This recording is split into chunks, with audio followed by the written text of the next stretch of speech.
1966, Yorkshire, Inglaterra, familia Pritchard, el caso que la prensa británica documentó y el monje negro nunca abandonó. En el corazón del condado de Yorkshire, donde las antiguas piedras susurran secretos de siglos pasados, se alza la pequeña ciudad de Pontefract. Una localidad que guarda en sus entrañas una historia tan oscura como fascinante.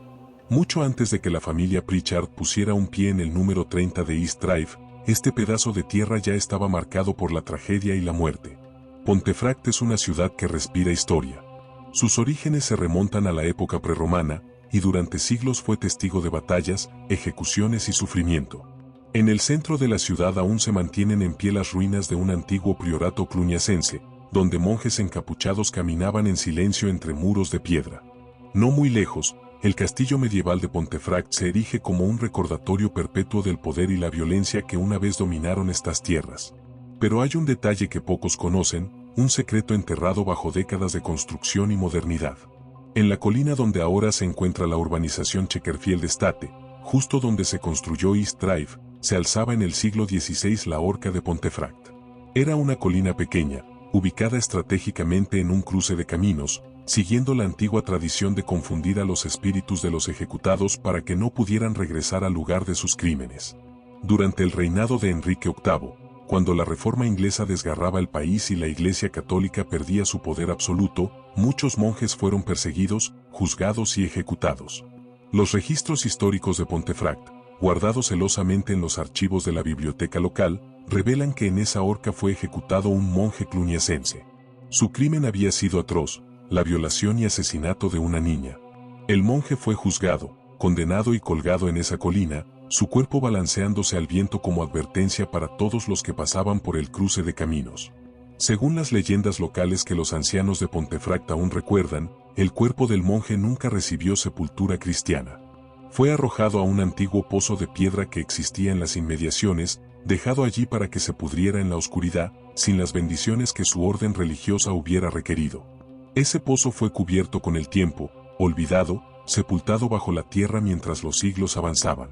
Saltemos ahora al año 1945. La Segunda Guerra Mundial acababa de terminar, y Gran Bretaña necesitaba reconstruirse. El gobierno laborista implementó un ambicioso programa de vivienda social, construyendo miles de casas para alojar a las familias que habían perdido sus hogares durante los bombardeos o que simplemente necesitaban un lugar decente donde vivir. Así nació Chequerfield Estate, una de las urbanizaciones de viviendas sociales más grandes de Europa en aquel momento. Las casas se levantaron rápidamente, hileras e hileras de viviendas adosadas de ladrillo rojo, todas idénticas, todas prácticas y funcionales.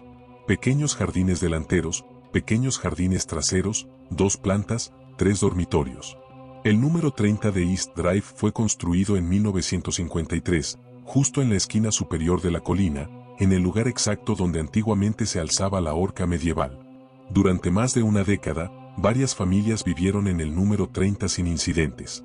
Era una casa normal en una calle normal de una urbanización normal. Los niños jugaban al fútbol en la calle, las madres colgaban la ropa en los jardines traseros, los padres trabajaban en las fábricas y minas cercanas. Yorkshire era una región dura, de gente trabajadora, práctica, sin tiempo para tonterías ni supersticiones. Pero en agosto de 1966, todo cambió para siempre.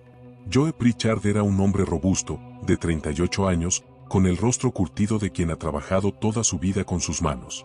Conductor de camiones, Joe era conocido en Pontefract como un hombre honesto, directo, sin imaginación. No era el tipo de persona que creería en fantasmas o cuentos de hadas. Jan, su esposa, tenía 35 años y era el alma del hogar. Ama de casa meticulosa, orgullosa de mantener su casa impecable, Jan era una mujer práctica y devota católica, que asistía a misa todos los domingos en la iglesia de Todos los Santos. La pareja tenía 2 hijos. Philip, de 15 años, era un adolescente típico de los años 60, pelo largo, amante del rock and roll, soñando con escapar de la vida monótona de Yorkshire. Diane, la menor, tenía 12 años. Era una niña tranquila, algo tímida, que amaba leer y dibujar en su habitación. Llevaba el pelo castaño recogido en coletas y sus grandes ojos marrones miraban el mundo con una mezcla de curiosidad y cautela. Cuando los Pritchard se mudaron al número 30 de East Drive en agosto de 1966, estaban llenos de esperanza. Finalmente tendrían una casa propia, aunque fuera alquilada al ayuntamiento. Los muebles eran modestos pero suficientes: un sofá de tela marrón en el salón, una mesa de comedor de madera, una cómoda en el dormitorio principal. En la pared colgaban fotografías familiares enmarcadas, incluida la foto de bodas de Joe y Jan, tomada 15 años atrás. La casa tenía una distribución típica de las viviendas sociales de la época. En la planta baja, un pequeño vestíbulo de entrada, un salón con chimenea, una cocina estrecha y, pegada a un lado de la casa, una extensión de techo plano que contenía un pequeño cuarto de carbón, oscuro y frío, donde antiguamente se almacenaba el combustible antes de que llegara el gas por tuberías a la urbanización. En la planta superior, 3 dormitorios pequeños y un baño. Las escaleras, empinadas y estrechas, conectaban ambas plantas con una barandilla de madera que crujía al apoyarse en ella. Agosto de 1966 fue un mes caluroso en Yorkshire, inusualmente soleado para una región conocida por su clima gris y lluvioso. El día 30 de agosto cayó en un día festivo, el Bank Holiday de verano, cuando las familias británicas aprovechaban para descansar antes del regreso a la escuela y el trabajo. Ese día, Joe y Jan habían decidido disfrutar del buen tiempo en el pequeño jardín trasero. Habían extendido unas mantas en el césped y estaban tomando el sol, leyendo el periódico, bebiendo té. Philip estaba con ellos, tumbado en la hierba con los ojos cerrados, escuchando música en su pequeña radio transistor. Diane había salido a jugar con las amigas del vecindario. Dentro de la casa, en el salón con las cortinas corridas para mantener el calor afuera, estaba la abuela Sarah Choles, madre de Jan. Sarah tenía 63 años, una mujer menuda pero de carácter fuerte, también de Yorkshire pura. Había venido a pasar unos días con la familia para ayudar con la mudanza y conocer la nueva casa. Sentada en el sofá, Sarah tejía tranquilamente un cardigan de lana azul para Diane, sus agujas moviéndose con el ritmo hipnótico de décadas de práctica. De repente, Sarah sintió un escalofrío. El aire dentro del salón, que había estado caliente y sofocante, se volvió gélido en cuestión de segundos. Era como si alguien hubiera abierto la puerta de un congelador gigante. Sarah dejó de tejer y miró a su alrededor, confundida. No había ventanas abiertas, no había corrientes de aire. El escalofrío le recorrió la espalda. Entonces vio algo que la hizo detenerse por completo, con las agujas suspendidas en el aire. Desde un punto situado justo debajo del techo, pero no del techo mismo, comenzó a caer una fina capa de polvo blanco. No era polvo de yeso, no era polvo de la construcción. Era algo más fino, como talco, como ceniza blanquecina. Caía lentamente, formando una capa uniforme sobre la alfombra del salón. Sarah llamó a Philip. El chico entró corriendo desde el jardín, seguido por sus padres. Los 4 se quedaron de pie en el salón, mirando con incredulidad cómo el polvo seguía cayendo suavemente, acumulándose en el suelo. Joe tocó el techo, buscando grietas, agujeros, cualquier explicación lógica. No encontró nada. El techo estaba perfectamente sellado, pintado apenas unos meses antes por los trabajadores del ayuntamiento. Jan, práctica como siempre, fue a buscar la escoba y empezó a barrer el polvo, intentando normalizarlo todo. Pero mientras barría, el polvo seguía cayendo, reemplazando lo que ella limpiaba. Era como intentar vaciar el mar con un cubo. Fue entonces cuando Philip señaló hacia la cocina. En el suelo de linóleo, justo en el centro de la cocina, había aparecido un charco de agua. Era un charco perfectamente redondo, sin salpicaduras, sin gotas alrededor. Como si alguien hubiera vertido cuidadosamente el agua desde una jarra, formando un círculo perfecto. Joe se arrodilló y tocó el agua. Estaba fría, completamente normal. Miró hacia arriba, buscando una filtración en el techo, una tubería rota. Nada. Miró debajo del fregadero, revisó todas las tuberías visibles. Todo estaba seco y en perfecto estado. El charco simplemente había aparecido de la nada. Sarah Choles, con su instinto de abuela protectora, comenzó a sentir una inquietud creciente. Algo no estaba bien en esa casa. Algo que no podía explicarse con lógica ni razón. Pero era Yorkshire, era 1966, y la gente práctica de Yorkshire no creía en fantasmas ni en fenómenos inexplicables. Tenía que haber una explicación racional. Joe llamó al servicio de aguas del ayuntamiento. Un fontanero llegó esa misma tarde, revisó toda la casa de arriba abajo, inspeccionó las tuberías, las juntas, el techo, el suelo. Su veredicto fue claro y desconcertante: no había ninguna fuga de agua. No había ninguna explicación para ese charco que seguía apareciendo, una y otra vez, siempre en el mismo lugar, siempre perfectamente redondo. Esa noche, cuando la familia se reunió para cenar, nadie habló mucho sobre lo ocurrido. Jan había limpiado todo varias veces, el polvo había dejado de caer, el último charco había sido secado.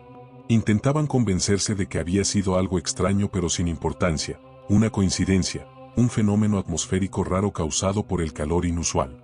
Pero en el fondo, en algún lugar profundo de sus mentes, todos sabían que algo había comenzado. Algo que no podrían detener, algo que convertiría su sueño de un hogar tranquilo en una pesadilla viviente que duraría años. El número 30 de East Drive había despertado. Y el monje negro de Pontefract, después de 4 siglos de espera bajo tierra, estaba listo para reclamar lo que consideraba suyo.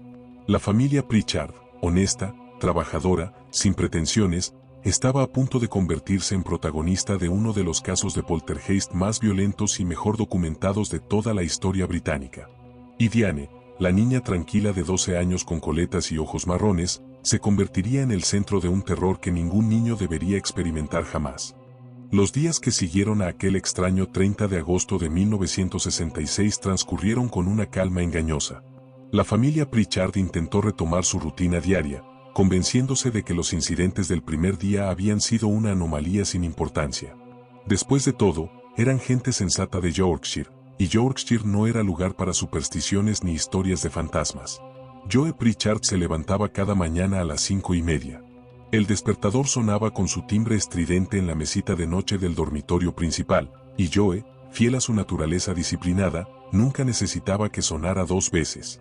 Se vestía en silencio para no despertar a Jan, bajaba las escaleras que crujían bajo su peso, y preparaba su termo de té caliente en la cocina. A las 6 en punto ya estaba fuera de casa, caminando por las calles aún oscuras de Pontefract hacia la cochera donde guardaban los camiones de la empresa de transporte para la que trabajaba.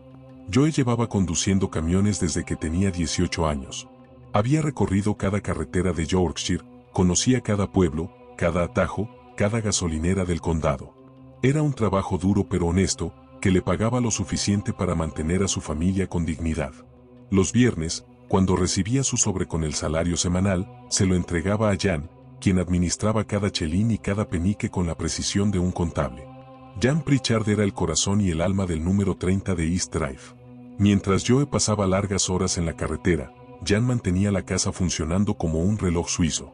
Se levantaba a las 7, preparaba el desayuno para los niños, los enviaba a la escuela con sus uniformes impecables y sus bocadillos envueltos en papel encerado. Luego comenzaba su rutina diaria de limpieza.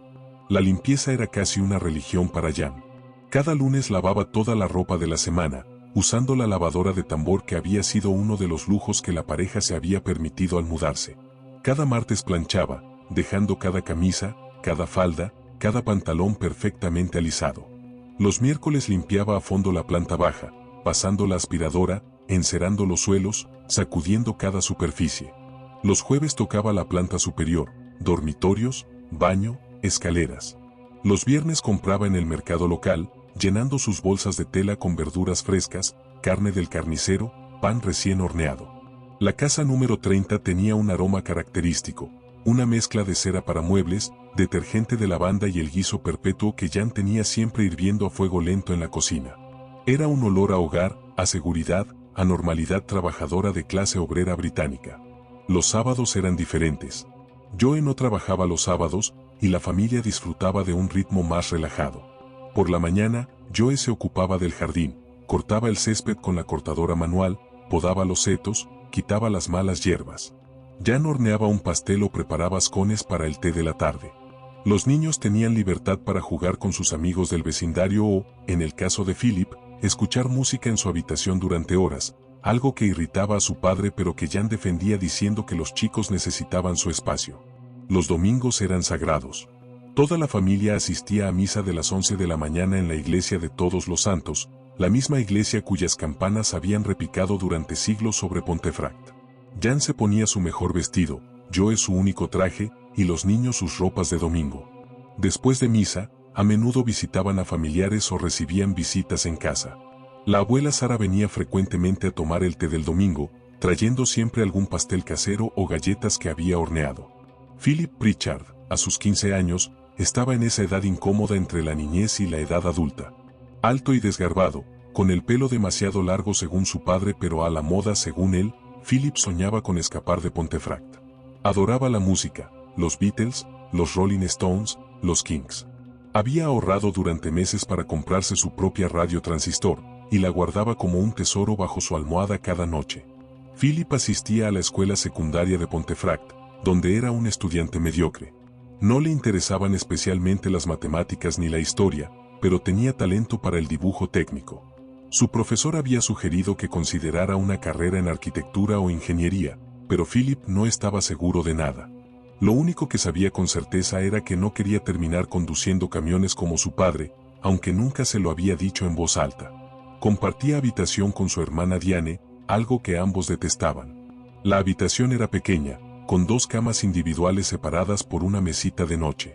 Philip había colgado pósters de sus bandas favoritas en su lado de la habitación, mientras que Diane había decorado su lado con dibujos de caballos y bailarinas. Una cortina improvisada dividía el espacio, dándoles a cada uno una ilusión de privacidad. Diane Pritchard era una niña tranquila y soñadora. A sus 12 años, estaba en ese momento delicado justo antes de la adolescencia, cuando el mundo infantil empieza a desvanecerse pero el mundo adulto aún parece lejano e incomprensible. Era menuda para su edad, con el pelo castaño que su madre insistía en mantener largo y trenzado. Sus grandes ojos marrones observaban todo con una intensidad que a veces inquietaba a Jan. Diane amaba leer. La biblioteca local de Pontefract era su refugio favorito, y cada semana sacaba el máximo de libros permitidos. Leía todo, aventuras, misterios, cuentos de hadas. Su profesora la había elogiado por su escritura creativa, diciendo que tenía una imaginación vívida y un talento natural para las palabras. Diane guardaba un diario secreto debajo de su colchón, donde escribía poemas y pequeñas historias, algunas alegres, otras sorprendentemente oscuras para una niña de 12 años. En la escuela, Diane era invisible. No era popular ni impopular, simplemente pasaba desapercibida. Tenía 2 amigas cercanas, Susan y Margaret, con quienes jugaba durante los recreos, pero nunca había sido invitada a las fiestas de cumpleaños de las niñas más populares. Eso no parecía molestarle mucho. Diane prefería su mundo interior de libros y sueños a las complicaciones sociales de la escuela. Lo que nadie sabía, ni siquiera sus padres, era que Diane había comenzado a experimentar algo extraño en las semanas anteriores a la mudanza. Sueños vívidos, inquietantes. En esos sueños, caminaba por una casa oscura que no reconocía, perseguida por una figura alta vestida de negro. Siempre se despertaba justo antes de que la figura la alcanzara, con el corazón martilleando en su pecho. Había intentado contárselo a su madre una vez, pero Jan había descartado sus preocupaciones diciendo que eran pesadillas tontas causadas por leer demasiado antes de dormir. Los vecinos de East Drive eran típicos de una urbanización de viviendas sociales británicas de los años 60. En el número 28 vivía la familia Nottingham, Vic, un albañil corpulento con manos enormes y callosas, su esposa Peggy y sus 3 hijos ruidosos que jugaban al fútbol en la calle cada tarde. Vic y Joe se habían hecho amigos rápidamente, unidos por esa camaradería natural entre hombres trabajadores que comparten las mismas luchas. Al otro lado, en el número 32, vivía la señora Mountain, una viuda de 70 años que pasaba la mayor parte del tiempo espiando a los vecinos desde detrás de sus cortinas de encaje. Era el tipo de vecina que sabía todo lo que ocurría en la calle antes que nadie, y que no dudaba en compartir sus opiniones no solicitadas sobre cómo los demás deberían criar a sus hijos o mantener sus jardines. El evento que realmente marcó el inicio de la mudanza de los Pritchard fue una comida familiar celebrada el primer domingo de septiembre. Jan había preparado un asado tradicional de Yorkshire, carne de res, pudín de Yorkshire esponjoso, patatas asadas, zanahorias y guisantes, todo bañado en una salsa espesa y sabrosa. La abuela Sara había venido, junto con el hermano de Joe, Robert, su esposa Mary, y sus 2 hijos pequeños. La casa estaba llena de risas, conversaciones superpuestas, el tintineo de cubiertos contra platos. Era exactamente el tipo de reunión familiar que Jan adoraba, su casa llena de gente que amaba, comida abundante en la mesa, el sentimiento cálido de pertenencia y tradición. Robert y Joe hablaban de fútbol en un extremo de la mesa, mientras Sara y Mary discutían sobre la mejor manera de hacer mermelada de fresa. Los niños habían terminado de comer rápidamente y corrían por el jardín, jugando al escondite entre los arbustos. Todo era perfectamente normal, perfectamente ordinario. perfectamente seguro. Después de la comida, mientras Jan y Mary lavaban los platos en la cocina y los hombres fumaban cigarrillos en el jardín, Diane subió a su habitación para buscar un libro que quería prestarle a su prima. Entró en la habitación y se detuvo en seco. La pesada cómoda de roble que compartía con Philip, que siempre había estado contra la pared entre las dos camas, se había movido. No mucho, quizás 30 centímetros, pero lo suficiente para ser obvio. Estaba ahora en medio de la habitación, bloqueando parcialmente la puerta. Diane bajó las escaleras corriendo, llamando a su madre. Jan subió, seguida por Joe y Robert. Los tres adultos miraron la cómoda, luego se miraron entre sí. Joe intentó empujarla de vuelta a su lugar. Era pesada, muy pesada, llena de ropa. Necesitó toda su fuerza para moverla, dejando marcas en la alfombra donde había estado y donde estaba ahora. Robert sugirió que quizás el suelo estaba desnivelado y la cómoda había rodado sola. Joe revisó el suelo con un nivel de burbuja que tenía en su caja de herramientas. El suelo estaba perfectamente nivelado. Además, la alfombra gruesa habría hecho imposible que un mueble tan pesado se moviera por sí solo. Jan, siempre práctica, sugirió que quizás Philip había movido la cómoda antes de salir al jardín, aunque no tenía sentido que lo hubiera hecho. Philip, cuando fue interrogado, negó rotundamente haber tocado el mueble. ¿Por qué lo habría movido? No tenía ninguna razón para hacerlo. La explicación quedó en el aire, sin resolver. Era extraño, sí, pero ¿qué más podían hacer? Volvieron a la planta baja, donde Sara estaba preparando té y sacando el pastel que había traído. La conversación volvió a temas normales, el trabajo, la escuela, los vecinos, el clima. Pero esa noche, cuando todos se habían ido y la familia se preparaba para dormir, Jan le confesó a Joe en susurros que estaba inquieta. Primero el polvo, luego el agua, ahora los muebles que se movían solos. Joe, con su pragmatismo característico de Yorkshire, la tranquilizó. Tenía que haber explicaciones lógicas para todo. Quizás había corrientes de aire raras en la casa nueva. Quizás las tuberías hacían cosas extrañas que aún no entendían. Quizás Philip se había movido la cómoda y no quería admitirlo para no meterse en problemas. Jan quiso creerle. Necesitaba creerle. Porque la alternativa, la idea de que algo no natural estaba ocurriendo en su casa nueva y pulcra, en la casa por la que habían trabajado tan duro, era demasiado perturbadora para contemplarla. Esa noche, Diane tuvo otra pesadilla. Soñó que estaba en su habitación, pero no era realmente su habitación. Las paredes parecían respirar, expandiéndose y contrayéndose como pulmones. La cómoda se movía sola, arrastrándose por el suelo como una criatura viva. Y en la esquina, envuelta en sombras más oscuras que la oscuridad misma, había una figura alta. No podía ver su rostro, solo la forma de una capucha, de hábitos oscuros, de algo antiguo y lleno de ira. Se despertó gritando. Jan corrió a su habitación, la abrazó, le acarició el pelo hasta que se calmó. Solo es un sueño, cariño, susurró Jan. Solo un sueño tonto. No puede hacerte daño. Pero Diane sabía, con esa certeza instintiva que a veces tienen los niños, que no era solo un sueño. Algo había despertado en la casa número 30 de East Drive. Algo que había estado esperando mucho tiempo. Y ahora que había encontrado a la familia perfecta, no tenía intención de dejarlos ir. La vida normal de los Pritchard, con sus rutinas reconfortantes y su sensatez trabajadora, estaba a punto de desmoronarse por completo. El mes de septiembre traería consigo no solo el cambio de estación y el regreso a las clases, sino el comienzo de un terror que convertiría su hogar en un campo de batalla entre el mundo físico y algo mucho más antiguo, mucho más oscuro, y mucho más hambriento de lo que cualquiera de ellos podría haber imaginado jamás. Septiembre de 1966 llegó con el típico clima cambiante de Yorkshire. Los días soleados de agosto dieron paso a mañanas frescas y tardes lluviosas.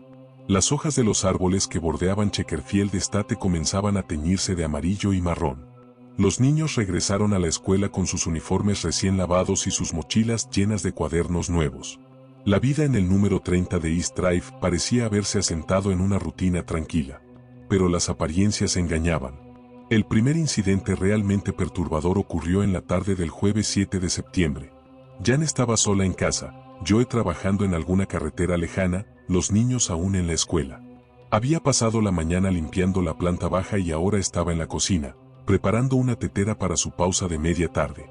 Era aproximadamente las 3 de la tarde, la luz del sol entraba débilmente por la ventana de la cocina, proyectando sombras alargadas sobre el linóleo. Jan llenó la tetera eléctrica con agua del grifo, la colocó en su base junto a la ventana y presionó el interruptor. La luz roja se encendió, indicando que el agua estaba hirviendo. Se volvió hacia el armario para sacar una taza y el té. Entonces escuchó un clic. Luego otro. Luego otro. Se giró y vio algo que la dejó helada. El interruptor de la tetera se estaba moviendo solo. Arriba, abajo. Encendido, apagado. Encendido, apagado. La luz roja parpadeaba al ritmo de los clics. Clic, clic, clic, clic. Jan se quedó paralizada, mirando la tetera como si fuera una serpiente venenosa.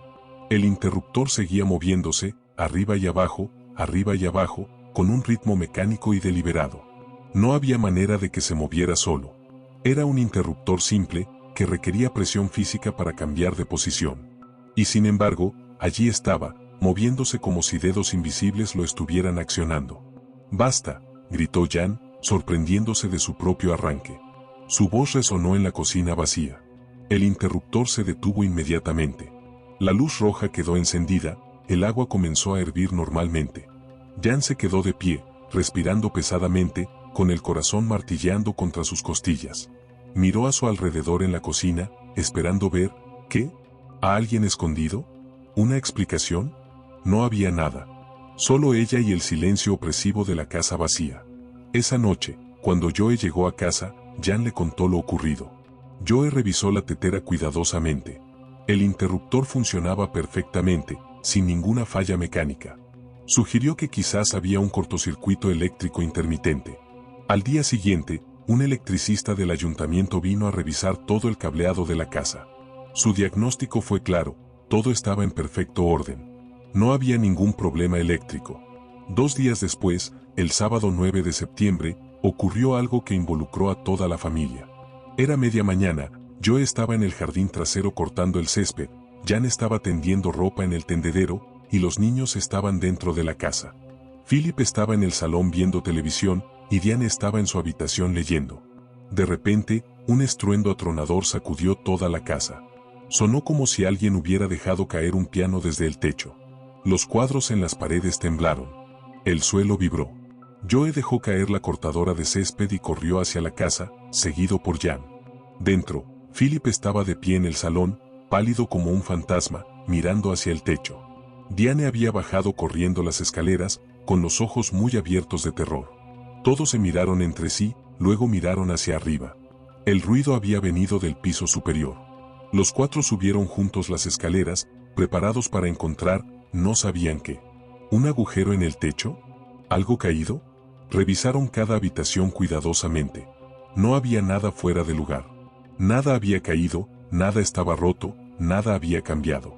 Y sin embargo, todos habían escuchado claramente ese estruendo masivo. Joe salió a hablar con los vecinos. Vic Nottingham del número 28 también lo había escuchado.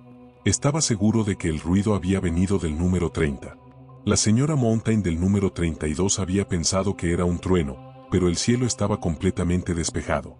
Esa noche, mientras la familia cenaba en un silencio incómodo, escucharon los ruidos de nuevo. Esta vez eran diferentes. No un estruendo, sino golpes. Golpes fuertes y rítmicos que venían de las paredes. Toc toc toc. Toc toc toc. Como si alguien estuviera llamando a la puerta, pero el sonido venía de dentro de las paredes mismas. Joe se levantó y puso su mano contra la pared del salón.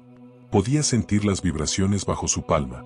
Golpeó la pared con sus nudillos, intentando localizar un hueco, una tubería, algo que explicara el sonido. Los golpes respondieron, imitando su patrón. Cuando Joe golpeaba 3 veces, los golpes en la pared respondían con 3 golpes. Cuando golpeaba 4 veces, la respuesta era de 4 golpes. Era como si algo o alguien estuviera jugando con él. La noche del domingo 10 de septiembre marcó un punto de inflexión. Diane se había ido a dormir temprano, exhausta después de una semana difícil en la escuela. Jan la había arropado, le había dado un beso en la frente, y había bajado a ver televisión con Joe y Philip. Aproximadamente a las 10 de la noche, escucharon un grito. Era Diane, gritando con terror absoluto. Los 3 corrieron escaleras arriba, casi tropezándose entre sí en su prisa. Irrumpieron en la habitación de los niños y encendieron la luz.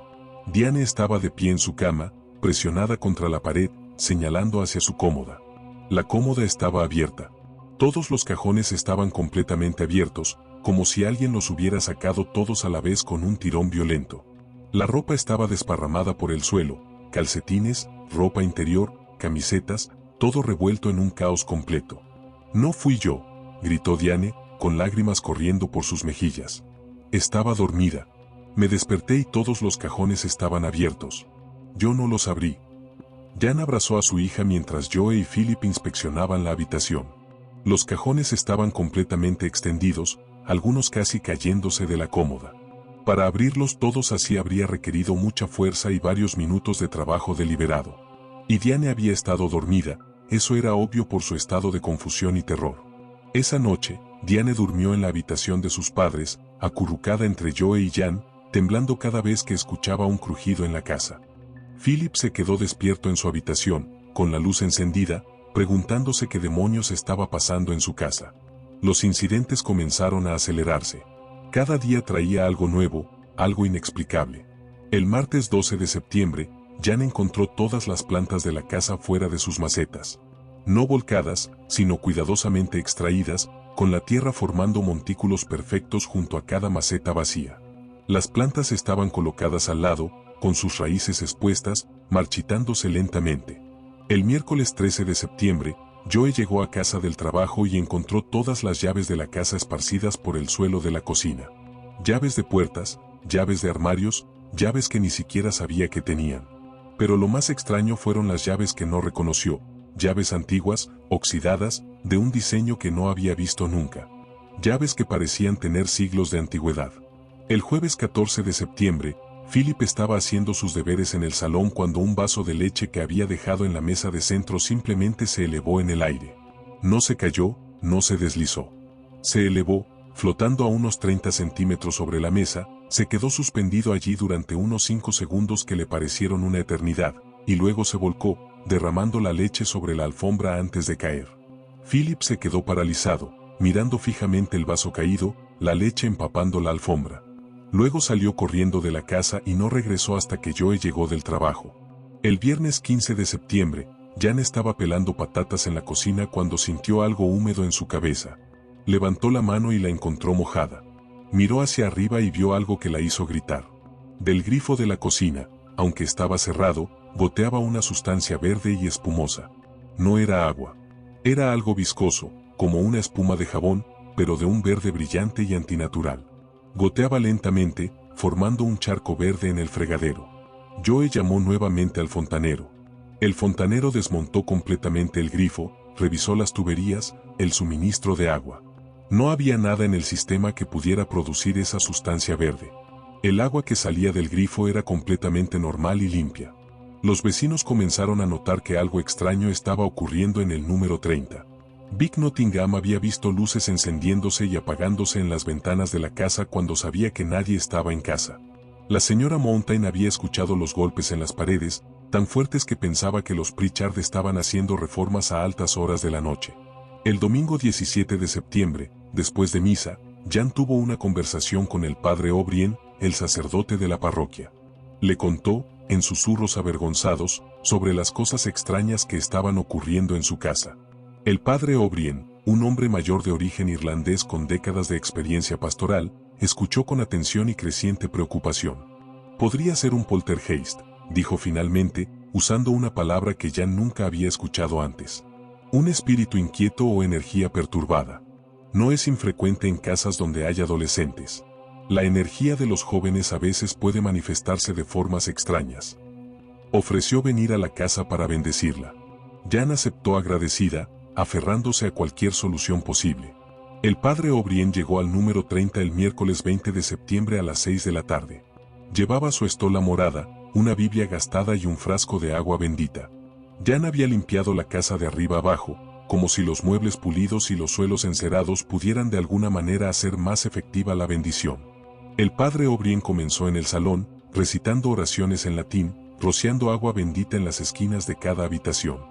Joe y Jan lo seguían respetuosamente, con Philip y Diane esperando nerviosos en el pasillo.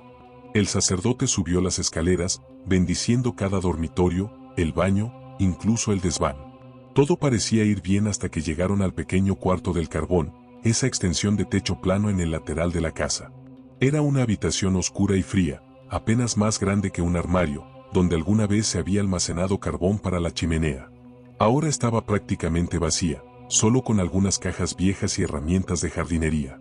Cuando el padre O'Brien entró en esa habitación, se detuvo en seco. Su rostro palideció visiblemente. «Hay algo aquí», murmuró. «Algo muy fuerte, muy antiguo y muy enojado». Roció agua bendita generosamente por toda la pequeña habitación, recitando oraciones con voz cada vez más fuerte y urgente. Terminó haciendo la señal de la cruz en el aire y salió rápidamente de la habitación, cerrando la puerta con fuerza detrás de él. «Mantengan esa puerta cerrada», advirtió a la familia. «Y si es posible, no entren allí». Esa noche, después de que el padre O'Brien se fue, la familia cenó en silencio. Todos se sentían aliviados de que la casa hubiera sido bendecida, esperando que eso pusiera fin a los fenómenos extraños. Jan se fue a dormir sintiéndose más tranquila de lo que había estado en semanas. Pero a las 3 de la madrugada, todos se despertaron con el sonido de algo que se arrastraba por el techo. No eran pasos normales. Era el sonido de algo pesado arrastrándose lentamente, raspando contra el techo justo sobre sus cabezas. El sonido se movía desde el dormitorio principal hacia la habitación de los niños, luego de vuelta, una y otra vez. Y luego comenzaron los golpes de nuevo. Pero esta vez eran más fuertes, más violentos, más furiosos. Como si algo estuviera golpeando las paredes con martillos invisibles. Toc toc toc toc toc toc. Cada vez más fuerte, más rápido, más agresivo. Las fotografías enmarcadas en las paredes comenzaron a temblar. Una cayó al suelo con un estruendo, el cristal se hizo añicos. Era la foto de la boda de Joe y Jan, la preciada fotografía que Jan mantenía en la pared del pasillo superior. Joe salió de la cama y encendió la luz. Los golpes continuaron. Revisó cada habitación, buscando la fuente del ruido. No había nada visible, nada que pudiera estar causando esos sonidos. Pero los golpes seguían, implacables, enfurecidos. En la habitación de los niños, Diane se había metido debajo de las mantas, tapándose los oídos, sollozando. Philip estaba sentado rígidamente en su cama, pálido y temblando. Jan intentaba consolar a ambos, pero ella misma estaba al borde de las lágrimas. Los golpes continuaron durante más de una hora. Luego, tan repentinamente como habían comenzado, se detuvieron. El silencio que siguió fue casi peor que el ruido. Era un silencio denso, cargado, como si la casa misma estuviera conteniendo la respiración. A la mañana siguiente, Jan llamó de nuevo al padre O'Brien. Cuando le contó lo que había pasado, el sacerdote suspiró profundamente. «La bendición parece haberlo enfurecido», dijo. «Lo que sea que esté en vuestra casa, no quiere irse. Y ahora está enojado». Le sugirió que contactara con la Society for Psychical Research, una organización que investigaba fenómenos paranormales. También mencionó que quizás sería prudente considerar mudarse, aunque no lo dijo explícitamente. Pero Jan se negaba a mudarse. Habían trabajado demasiado duro para conseguir esta casa. Era su hogar. No iba a permitir que nada, ni siquiera algo que no podía ver o comprender, la echara de su propia casa. Esa decisión, aunque admirable en su testarudez, sería algo de lo que se arrepentiría en los meses venideros. Porque los fenómenos que habían experimentado hasta ahora eran solo el preludio, los primeros movimientos tentativos de algo que estaba probando los límites, aprendiendo cómo interactuar con el mundo físico, reuniendo fuerzas. Lo que vendría después haría que esos primeros incidentes parecieran juegos de niños. El poltergeist que la familia había comenzado a llamar Fred en un intento desesperado por normalizar lo anormal y quitarle poder a través del humor, estaba apenas calentando. Y su enfoque, su objetivo principal, ya estaba claro para todos en la casa. Era Diane. Siempre Diane. La niña de 12 años con ojos marrones asustados y coletas deshilachadas. Por alguna razón que nadie podía comprender, Fred había elegido a Diane como el centro de su atención. Y esa atención, en las semanas venideras, se volvería cada vez más intensa, más personal y más aterradora. Los vecinos de East Drive habían comenzado a hablar en susurros sobre la casa extraña en el número 30. Los niños de la calle empezaban a evitar jugar cerca de esa esquina. La señora Mountain le contaba a cualquiera que quisiera escuchar sobre los ruidos diabólicos que venían de la casa de los Pritchard a todas horas. Y en la biblioteca de Pontefract, si alguien hubiera sabido dónde buscar, habría encontrado los registros antiguos que contaban la historia del monje ejecutado en la horca que alguna vez se alzó exactamente donde ahora estaba el número 30. El monje que había cometido el horrible crimen de violar y asesinar a una niña joven. Una niña que, según decían los registros, tenía aproximadamente 12 años. La misma edad que Diane Pritchard. Octubre de 1966 llegó a Pontefract con vientos fríos y cielos grises. Las hojas muertas se arremolinaban en las calles de Chequerfield Estate, acumulándose en las esquinas y contra las puertas. En el número 30 de East Drive, la familia Pritchard sentía como si estuvieran viviendo dentro de una pesadilla de la que no podían despertar. Los fenómenos ya no eran incidentes aislados que podían racionalizar o ignorar. Ahora eran constantes, implacables, cada vez más violentos. Y todos en la casa sabían que algo terrible estaba construyéndose hacia un crescendo. La primera semana de octubre trajo consigo una escalada dramática en la actividad. El lunes 2 de octubre, Jan estaba preparando la cena en la cocina cuando los armarios comenzaron a abrirse y cerrarse violentamente. No uno o dos, sino todos a la vez. Las puertas de madera golpeaban contra sus marcos con un estruendo ensordecedor. Bam, bam, bam, bam. Jan retrocedió hasta la pared, con el cuchillo de cocina aún en la mano, mirando aterrorizada cómo los armarios se abrían y cerraban como bocas hambrientas. Cuando Joe llegó a casa esa noche, encontró a Jan sentada en el salón, aún con su delantal puesto, mirando al vacío. No había cenado. No había terminado de cocinar. Simplemente se había quedado allí sentada, en estado de shock, durante horas. El miércoles 4 de octubre, Philip estaba solo en casa después de la escuela. Estaba en su habitación, escuchando música en su radio transistor, intentando hacer sus deberes de matemáticas. De repente, sintió algo frío en la nuca. Una ráfaga de aire helado, como un aliento. Se giró rápidamente, pero no había nadie detrás de él. Entonces vio su reflejo en el espejo que colgaba en la pared. Pero no estaba solo en el reflejo. Detrás de él, en el espejo, había una figura oscura. Alta, envuelta en lo que parecían ropajes negros, con una capucha que ocultaba completamente su rostro. La figura estaba inmóvil, simplemente de pie, observándolo. Philip gritó y se giró. No había nadie detrás de él. La habitación estaba vacía. Pero cuando miró de nuevo al espejo, la figura seguía allí, en el reflejo, aunque no existía en la habitación real. Philip salió corriendo de la casa y no regresó hasta que llegaron sus padres. El viernes 6 de octubre, Diane experimentó el incidente más aterrador hasta ese momento. Era aproximadamente las 8 de la noche. Estaba en el baño, lavándose los dientes antes de ir a la cama. La puerta del baño estaba cerrada pero sin llave. De repente, sintió que algo la agarraba del tobillo. Miró hacia abajo y vio una mano. Una mano pálida, casi translúcida, emergiendo del suelo mismo, como si el linóleo fuera agua. Los dedos eran largos y huesudos, las uñas amarillentas y agrietadas. La mano la apretó con fuerza, tan fuerte que dejó marcas rojas en su piel. Diane gritó con todas sus fuerzas.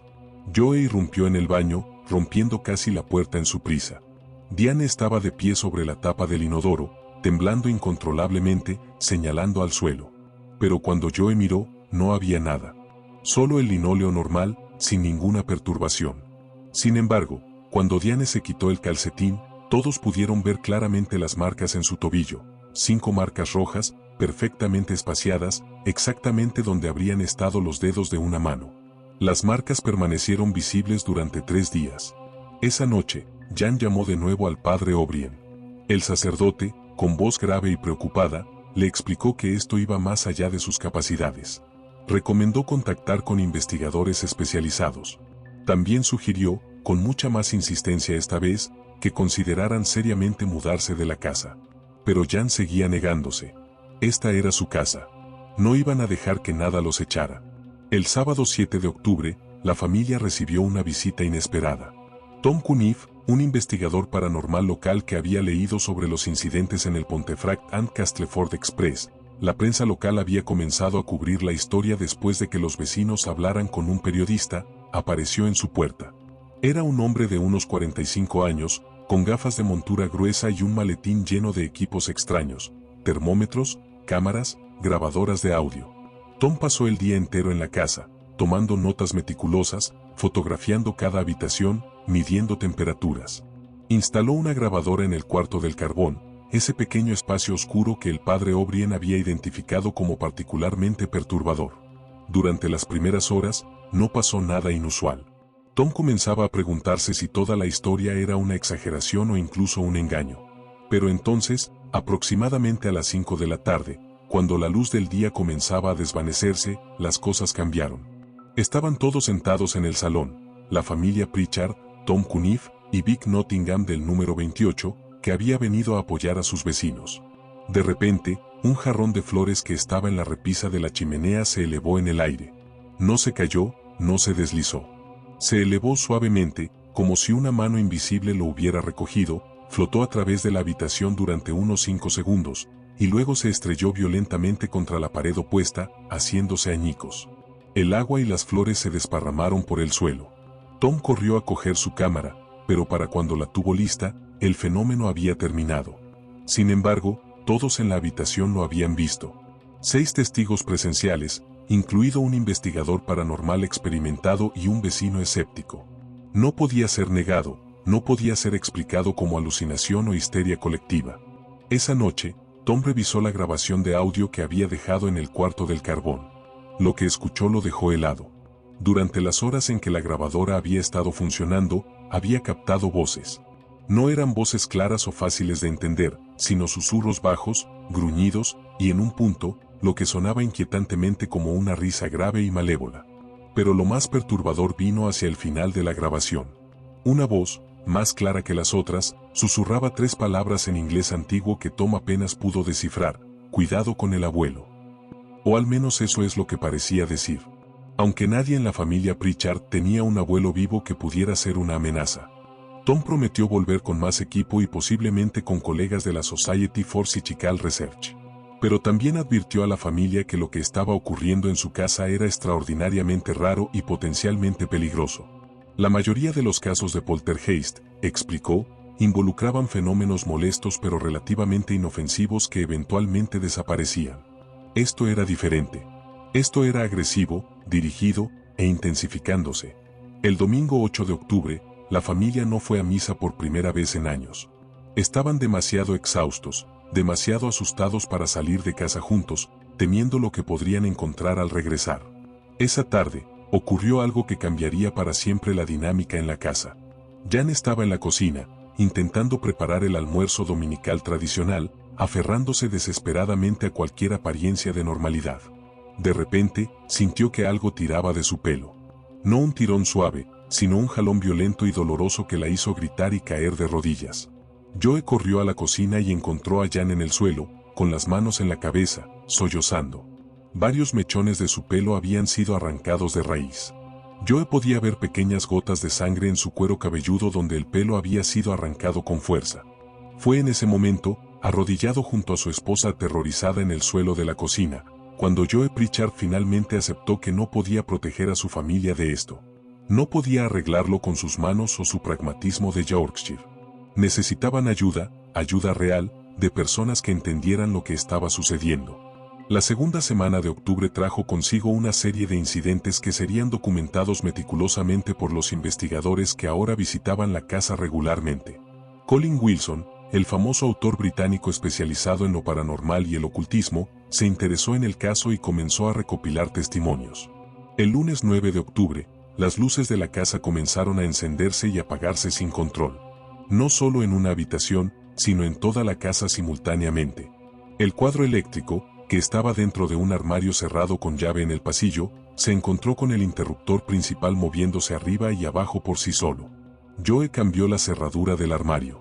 A la noche siguiente, encontró la puerta del armario completamente arrancada de sus bisagras, tirada en el suelo del pasillo. El martes 10 de octubre, Diane fue atacada de nuevo. Estaba durmiendo en su cama cuando algo la agarró por los tobillos y la arrastró violentamente hacia el pie de la cama. Sus gritos despertaron a toda la familia. Cuando Joe entró corriendo en la habitación, Diane estaba aferrada desesperadamente a la cabecera de su cama, con los nudillos blancos por la fuerza de su agarre. Tenía marcas de arañazos en las piernas, como si dedos invisibles se hubieran clavado en su carne mientras la arrastraban. Esa noche, Diane se negó a dormir en su habitación. Se instaló en el sofá del salón, con todas las luces encendidas, mientras Jan se sentaba a su lado, acariciando su pelo, cantándole canciones de cuna como cuando era pequeña. El miércoles 11 de octubre marcó la aparición más clara y aterradora del monje negro. Era aproximadamente las 11 de la noche. Joe y Jan estaban en su cama, aún despiertos, hablando en susurros sobre qué hacer, si deberían mudarse, si deberían llevar a los niños a quedarse con familiares. La habitación estaba iluminada solo por la luz de la luna que entraba por la ventana. Entonces Jan lo vio. Al pie de su cama, materializándose lentamente como si estuviera emergiendo de la niebla, había una figura. Era alta, muy alta, más de 2 metros. Vestía lo que parecían hábitos monásticos negros, con una capucha profunda que ocultaba completamente el rostro. Donde debería haber estado la cara, solo había una oscuridad impenetrable, más negra que la noche misma. Jan agarró el brazo de Joe, apretándolo tan fuerte que le dejó moretones. «Joe», susurró, con la voz quebrada por el terror. «¿Lo ves?». Joe se sentó lentamente, sin apartar los ojos de la figura. «Sí», dijo simplemente. «Lo veo». La figura no se movió. Simplemente estaba allí, de pie, observándolos. Jan podía sentir su mirada, aunque no podía ver ojos. Era una presencia malévola, antigua, llena de una ira que parecía no tener fin. El aire en la habitación se volvió gélido. Su aliento salía en nubes de vapor. Joe, reuniendo todo su coraje, habló: «¿Qué quieres? ¿Por qué estás en nuestra casa?». La figura no respondió. Pero lentamente, muy lentamente, levantó un brazo. Desde dentro de las mangas del hábito, emergió una mano. Era cadavérica, con la piel gris y apergaminada estirada sobre los huesos. Señaló directamente hacia el pasillo, hacia la habitación donde Diane estaba durmiendo en el sofá. Luego, tan repentinamente como había aparecido, la figura se desvaneció. No se alejó caminando, no se disolvió gradualmente. Simplemente dejó de estar allí, como si alguien hubiera apagado un interruptor. Joe y Jan se quedaron sentados en su cama, temblando, agarrados el uno al otro. No durmieron nada esa noche. Se quedaron despiertos, con todas las luces encendidas, esperando que amaneciera. A la mañana siguiente, Joe llamó al trabajo diciendo que estaba enfermo. Reunió a toda la familia en el salón y les dijo que iban a mudarse temporalmente con la abuela Sara. Necesitaban salir de la casa, aunque fuera solo por unos días, para reagruparse y decidir qué hacer. Pero cuando intentaron empacar, Fred se puso furioso. Las maletas que Jan sacaba del armario se abrían solas, la ropa que metía salía volando. Los golpes en las paredes se volvieron ensordecedores. Objetos volaban por el aire: libros, zapatos, platos. Era como si la casa misma estuviera teniendo una rabieta, negándose a dejar que se fueran. Finalmente, lograron salir de la casa, llevando solo lo esencial. Pasaron 3 días en casa de la abuela Sara, durmiendo en colchones en el suelo, intentando procesar lo que les había estado sucediendo. Durante esos 3 días, Tom Cunniff y su equipo se quedaron en el número 30, monitoreando la actividad. Instalaron cámaras, grabadoras, termómetros en cada habitación. Querían documentar científicamente lo que estaba ocurriendo. Lo que capturaron en esas 72 horas se convertiría en una de las colecciones más extensas de evidencia paranormal jamás reunida.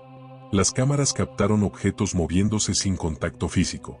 Las grabadoras captaron voces, golpes, el sonido de pasos pesados en habitaciones vacías. Los termómetros registraron caídas de temperatura de hasta 20 grados en cuestión de segundos, sin ninguna fuente obvia de frío. Pero lo más inquietante fue una serie de fotografías tomadas en el cuarto del carbón. En varias de las fotos, aparecía una anomalía, una forma oscura, vagamente humanoide, en la esquina de la habitación. No estaba en todas las fotos, solo en algunas, como si la entidad estuviera apareciendo y desapareciendo. En una foto particularmente clara, se podía distinguir lo que parecía ser la forma de una capucha monástica. Cuando la familia Pritchard regresó a casa el sábado 14 de octubre, la casa parecía tranquila. Casi demasiado tranquila. Era como si Fred hubiera estado esperando pacientemente su regreso. Esa noche, durante la cena, ocurrió un incidente que sería ampliamente reportado en la prensa local. La familia estaba sentada alrededor de la mesa del comedor, intentando tener una comida normal. De repente, el salero en el centro de la mesa comenzó a temblar. Luego se elevó en el aire, flotó unos 30 centímetros sobre la mesa, se inclinó, y vertió toda la sal en un círculo perfecto alrededor del plato de Diane. Luego fue el turno del pimentero. Se elevó, flotó, y vertió pimienta formando una segunda circunferencia alrededor de la sal. Era como si algo estuviera dibujando círculos concéntricos alrededor de Diane, marcándola de alguna manera. Diane empujó su plato y salió corriendo de la mesa, gritando. No volvería a comer en esa mesa durante el resto del tiempo que vivieron en la casa. El domingo 15 de octubre, la señora Mountain del número 32 tuvo su propia experiencia con el monje negro. Estaba en su cocina, preparando té, cuando vio una figura oscura de pie en su jardín trasero, mirando hacia el número 30. Cuando salió a investigar, la figura había desaparecido. Pero estaba segura de lo que había visto, una figura alta, vestida de negro, con una capucha que ocultaba su rostro. Esa misma noche, Vic Nottingham del número 28 escuchó lo que describió como el sonido más aterrador que he oído en mi vida viniendo del número 30. Era un aullido largo, agudo, inhumano. No era el grito de una persona. Era algo más primordial, más antiguo, más lleno de rabia y dolor. La tercera semana de octubre trajo consigo el incidente más violento hasta ese momento. El martes 17 de octubre, aproximadamente a las 9 de la noche, Diane estaba en su habitación intentando leer. De repente, algo invisible la agarró del pelo y comenzó a arrastrarla hacia las escaleras. Diane gritó y se aferró al marco de la puerta de su habitación, pero lo que la tenía agarrada era increíblemente fuerte. Jan corrió hacia arriba y vio algo que la perseguiría en sus pesadillas durante el resto de su vida, su hija siendo arrastrada lentamente pero inexorablemente por el pasillo, aferrada desesperadamente al marco de la puerta, con el pelo tirante como si alguien invisible estuviera tirando de él con todas sus fuerzas. Jan agarró a Diane por la cintura e intentó tirar de ella hacia atrás. Por un momento, fue literalmente un tira y afloja entre Jan y algo que no podía ver. Diane gritaba de dolor, sintiendo como su pelo estaba siendo arrancado de su cuero cabelludo. Jan tiraba con toda su fuerza, gritando por ayuda. Joe llegó corriendo y se unió a Jan, los dos tirando de Diane. Finalmente, lo que fuera que la tenía agarrada la soltó repentinamente. Los tres cayeron hacia atrás en un montón en el suelo del pasillo. Diane estaba sollozando incontrolablemente, con mechones de pelo en sus manos. Su cuero cabelludo sangraba en varios lugares donde el pelo había sido arrancado de raíz. En su cuello, claramente visibles, había marcas rojas. Marcas de dedos. 5 marcas en cada lado de su cuello, como si manos invisibles la hubieran agarrado e intentado estrangularla. Fue entonces cuando Joe finalmente tomó la decisión que había estado evitando durante semanas. Llamó a la policía. Era tarde, pasadas las 10 de la noche, cuando 2 agentes de policía de Yorkshire llegaron al número 30 de East Drive. El agente superior, un hombre de unos 50 años llamado Sargento Davis, había escuchado rumores sobre la casa, pero no creía en absoluto en fenómenos paranormales. Había venido esperando encontrar evidencia de un engaño o quizás un problema de salud mental en la familia. Lo que experimentó esa noche cambiaría su opinión para siempre. Davis y su compañero, el agente joven Thompson, entraron en la casa y hablaron con la familia. Vieron las marcas en el cuello de Diane, vieron el cabello arrancado, vieron el miedo genuino en los ojos de estos trabajadores honestos de Yorkshire. Mientras estaban en el salón tomando declaraciones, comenzaron los golpes. Primero suaves, luego cada vez más fuertes. Davis se levantó y puso su mano contra la pared. Podía sentir las vibraciones bajo su palma. El agente Thompson revisó el otro lado de la pared, en la habitación contigua. No había nada allí que pudiera estar causando los golpes. Entonces, delante de sus ojos, una silla en el salón comenzó a moverse. No se deslizó, no se volcó. Se levantó unos 10 centímetros del suelo, se movió aproximadamente 1 metro hacia el centro de la habitación, y luego se depositó suavemente de nuevo en el suelo. El agente Thompson, un joven de apenas 25 años, palideció visiblemente. «Sargento», dijo con voz temblorosa, «¿acaba de ver lo que yo vi?» «Sí», respondió Davis. «Lo vi». Ambos agentes revisaron la silla cuidadosamente. No había hilos, no había trucos visibles. Era solo una silla normal de madera. Y sin embargo, ambos habían visto claramente cómo se movía sola. El sargento Davis escribió un informe oficial esa noche, el primer y posiblemente único informe policial británico que documentaba fenómenos paranormales presenciados por agentes de policía en servicio. El informe se archivaría en los registros de la policía de Yorkshire, donde permanece hasta el día de hoy, un testimonio extraordinario de eventos extraordinarios. El informe decía, en parte, A las 22:30 horas del 17 de octubre de 1966, yo, sargento William Davis, y el agente Michael Thompson respondimos a una llamada en el número 30 de East Drive, Pontefract. Durante nuestra visita, fuimos testigos de fenómenos que no puedo explicar mediante medios convencionales. Específicamente, observé una silla moverse aproximadamente 1 metro sin contacto físico visible. También experimenté fuertes golpes en las paredes de la propiedad sin fuente identificable. La familia residente parece estar experimentando genuinos fenómenos perturbadores. Recomiendo que se ponga en contacto con las autoridades apropiadas, aunque admito no estar seguro de cuáles serían esas autoridades en este caso poco convencional. El informe policial del sargento Davis cambió todo. Lo que había sido una historia local susurrada entre vecinos se convirtió en noticia regional, luego nacional. El Pontefract and Castleford Express publicó un artículo extenso con el titular: Policía confirma fenómenos inexplicables en casa local. El Yorkshire Post lo siguió. Pronto, periodistas de todo el país llamaban a la puerta del número 30 de East Drive. La familia Pritchard se encontró en el centro de un circo mediático que no habían buscado ni querían. Fotógrafos acampaban en la calle, esperando capturar algo inusual. Los curiosos conducían lentamente frente a la casa, algunos incluso se atrevían a acercarse al jardín delantero. La señora Mountain estaba en su elemento, concediendo entrevistas a cualquiera que preguntara, embelleciendo cada detalle con su imaginación dramática. Pero para Joe y Jan, esto no era entretenimiento. Era una pesadilla viviente que se estaba tragando a su familia.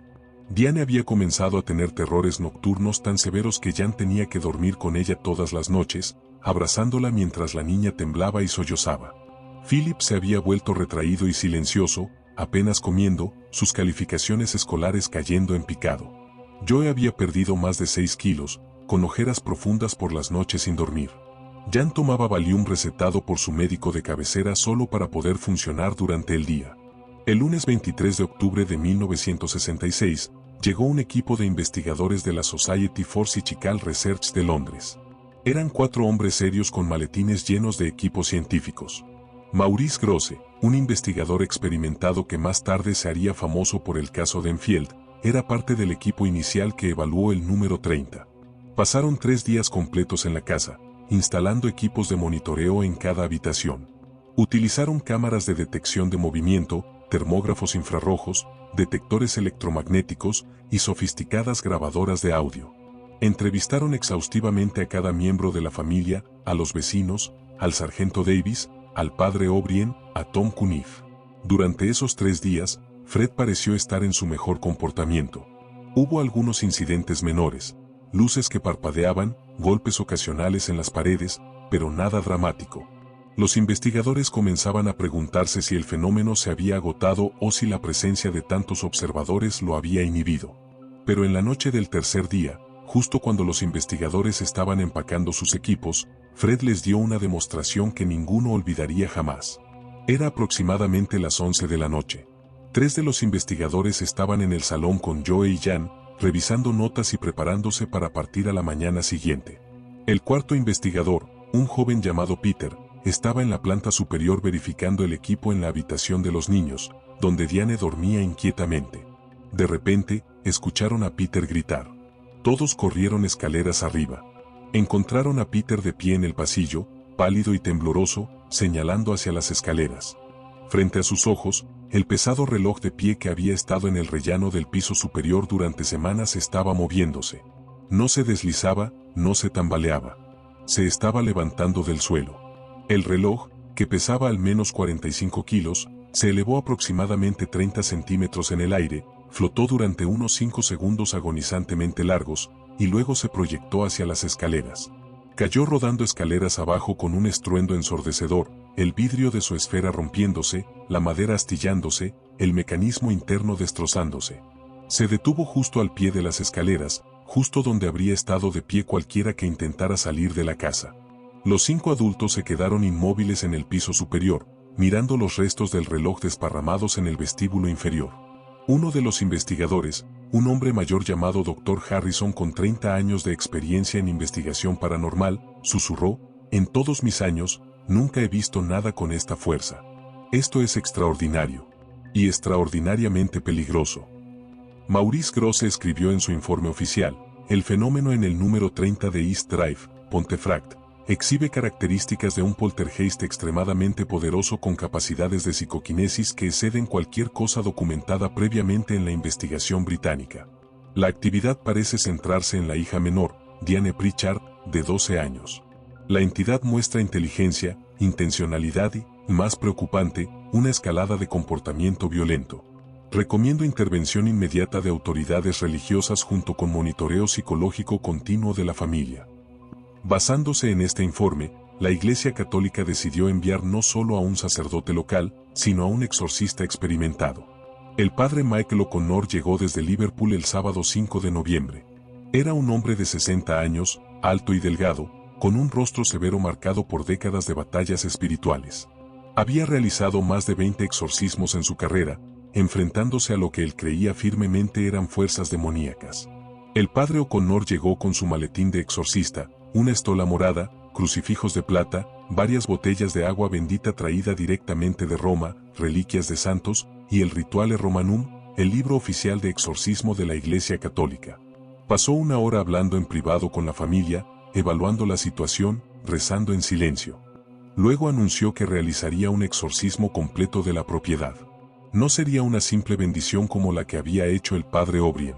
Esto sería un ritual formal de exorcismo, el tipo normalmente reservado para posesiones demoníacas personales, pero adaptado para limpiar un lugar. El exorcismo comenzó a las 6 de la tarde del sábado. El padre O'Connor había pedido a la familia que saliera de la casa durante el ritual, pero Joe insistió en quedarse. Jan llevó a los niños a casa de la abuela Sara. El padre O'Connor comenzó en el cuarto del carbón, el lugar que tanto él como el padre O'Brien habían identificado como el epicentro de la presencia oscura. Vistió su estola, abrió su Rituale Romanum y comenzó a recitar las antiguas oraciones en latín: Exorcizo te, amnis spiritus immunde, in nomine Dei Patris Omnipotentis. Casi inmediatamente, la temperatura en el pequeño cuarto cayó drásticamente. El aliento del sacerdote salía en nubes de vapor. La única bombilla en el cuarto comenzó a parpadear violentamente. El padre O'Connor continuó, su voz firme y autoritaria: In nomine Jesucristi, Dei et Domini nostri, intercedente Immaculata Virgine Dei Genitrice Maria. La puerta del cuarto se cerró de golpe con tanta fuerza que Joe, que estaba de pie en el pasillo, sintió el aire desplazado. Intentó abrir la puerta, pero estaba atascada, como si algo estuviera presionándola desde dentro. Podía escuchar al padre O'Connor continuando las oraciones, su voz ahora compitiendo con un sonido creciente, un gruñido bajo, gutural, que parecía venir de las paredes mismas. Después de lo que parecieron horas pero fueron solo 20 minutos, la puerta se abrió de golpe. El padre O'Connor salió, sudando profusamente a pesar del frío, su rostro pálido pero determinado. «Hay algo aquí», dijo sin aliento. «Algo antiguo. Algo que no quiere irse». Continuó el exorcismo a través de toda la casa, habitación por habitación. En cada espacio, rociaba generosamente agua bendita, trazaba cruces en el aire con su crucifijo, recitaba las poderosas oraciones del ritual romano. En algunas habitaciones, el proceso transcurría sin incidentes. En otras, particularmente en la habitación de Diane, la resistencia era palpable. Las cortinas se agitaban violentamente sin viento, los objetos temblaban en los estantes, el aire se llenaba de un olor nauseabundo, como carne podrida. Cuando finalmente terminó, cerca de las 10 de la noche, el padre O'Connor estaba exhausto. Le dijo a Joe que había hecho todo lo que podía, que había utilizado los rituales más poderosos disponibles para la iglesia. Pero también admitió algo inquietante: esta entidad es inusualmente fuerte. He sentido resistencia antes, pero nunca así. Es como si algo estuviera aferrado a esta casa, a esta tierra, con una fuerza que va más allá de mi experiencia. Rezaré por ustedes. Mantengan su fe. Y mantengan especialmente cerca a su hija. Durante los siguientes 3 días, hubo una calma maravillosa en el número 30. No hubo golpes, no hubo objetos moviéndose, no hubo apariciones. Jan se atrevió a esperanzarse de que el exorcismo hubiera funcionado, que finalmente Fred se había ido. Pero Fred no se había ido.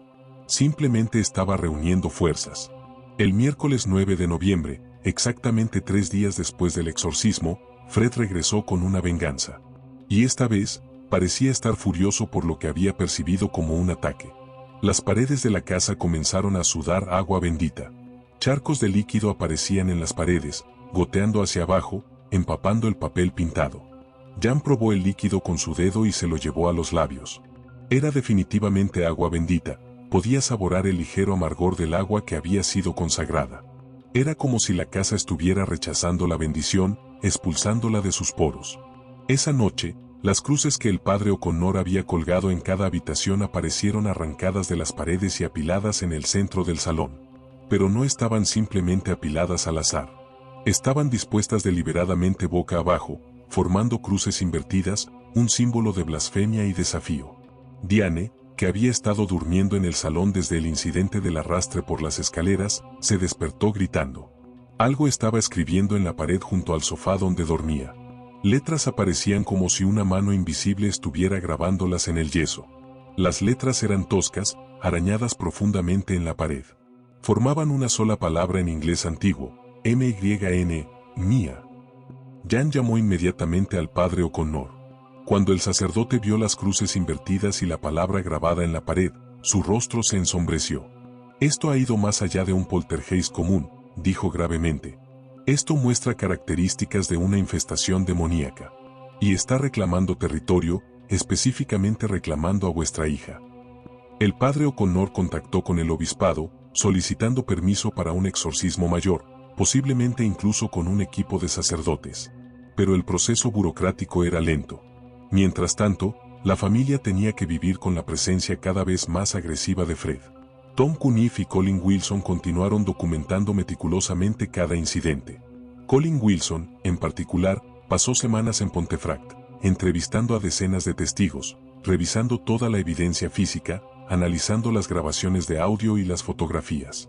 Su fascinación con el caso eventualmente llevaría a su libro Poltergeist, A Study in Distractive Haunting, publicado en 1981, que dedicaba un capítulo completo al caso de Pontefract.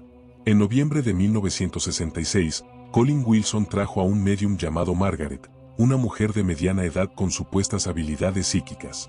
Margaret entró en el número 30 y casi inmediatamente entró en lo que ella describió como un estado de trance. Comenzó a hablar con una voz que no era la suya, una voz profunda y masculina con un acento que sonaba arcaico. «Esta es mi tierra», dijo la voz a través de Margaret. «Fui colgado aquí, enterrado aquí sin rito ni oración. La niña, ella es como la otra, la que tomé antes de que me cogieran. Debo tener lo que me fue negado». Cuando Margaret salió del trance, estaba pálida y temblorosa. Le dijo a la familia que la entidad era efectivamente el espíritu de un monje ejecutado, pero no un espíritu buscando perdón o descanso. Era un espíritu lleno de odio, ira y apetito sin saciar. Había cometido atrocidades en vida y aparentemente no sentía remordimiento en la muerte. Colin Wilson investigó los archivos históricos de Pontefract con renovado interés. En los registros de la biblioteca local, encontró referencias a un caso de 1537 durante el reinado de Enrique VIII. Un monje cluniacense del priorato de Pontefract había sido acusado de la violación y asesinato de una niña local. El registro no daba su nombre, solo lo identificaba como un hermano de la Orden Negra. Había sido juzgado, condenado y ejecutado en la horca pública en el cruce de caminos en la colina, exactamente donde ahora estaba East Drive. Su cuerpo había sido arrojado a un pozo sin bendición cristiana. Y la niña que había asesinado tenía 12 años. La misma edad que Diane. Esta información, lejos de tranquilizar a alguien, solo intensificó el miedo. Si el monje negro estaba de alguna manera atraído a Diane porque le recordaba a su víctima original, ¿qué intenciones tenía? ¿Estaba simplemente atormentándola, o había algo más siniestro en juego? En diciembre, Joe finalmente tomó una decisión drástica. Con el corazón roto pero desesperado, envió a Diane a vivir con su hermano Robert y su esposa Mary en Bradford, a unos 40 kilómetros de distancia.